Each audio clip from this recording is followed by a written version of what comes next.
Bonjour à tous, je continue à vous partager des extraits du volume du professeur Ratzinger, L'Église, une communauté toujours en marche.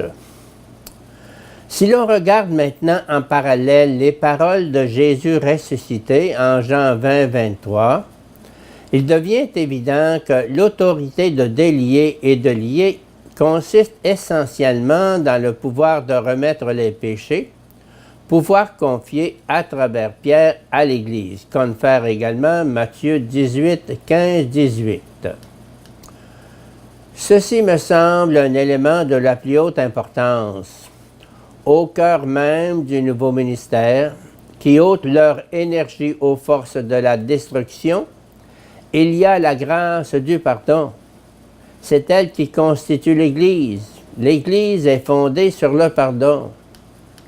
Ce que Pierre incarne lui-même dans sa personne, celui qui est tombé dans la tentation, a confessé et a reçu le pardon, peut être le détenteur des clés.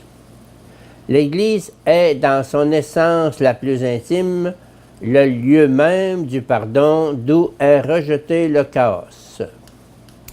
C'est le pardon qui la tient tout ensemble. Pierre en est une preuve constante. Elle n'est pas la communauté des parfaits, mais la communauté des pécheurs qui ont besoin du pardon et qui le cherchent. Derrière la parole sur l'autorité se profile le pouvoir de Dieu, conçu comme miséricorde et donc comme pierre angulaire de l'Église. Nous entendons en arrière-fond la parole du Seigneur. Ce ne sont pas les gens bien portants qui ont besoin de médecins, mais les malades. Je ne suis pas venu appeler les justes, mais les pécheurs. Marc 2, 17.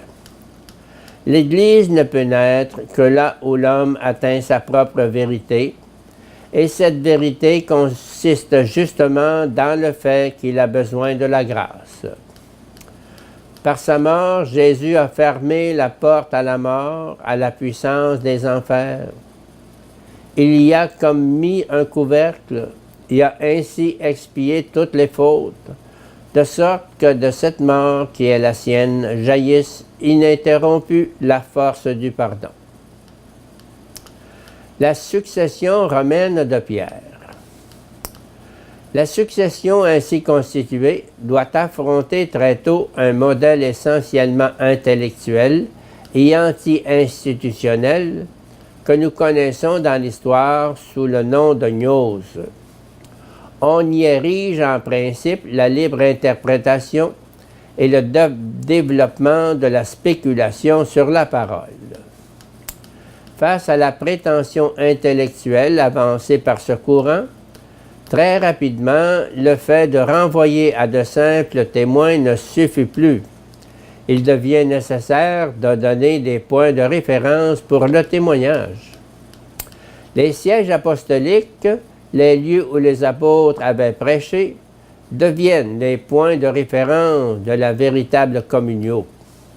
À l'intérieur de ces points de référence, on se donne de surcroît un critère précis qui résume en lui-même tous les autres, l'Église de Rome, où Pierre et Paul ont subi le martyre. C'est avec elle que chaque communauté doit être en accord. C'est elle qui constitue véritablement le critère de l'authentique tradition apostolique.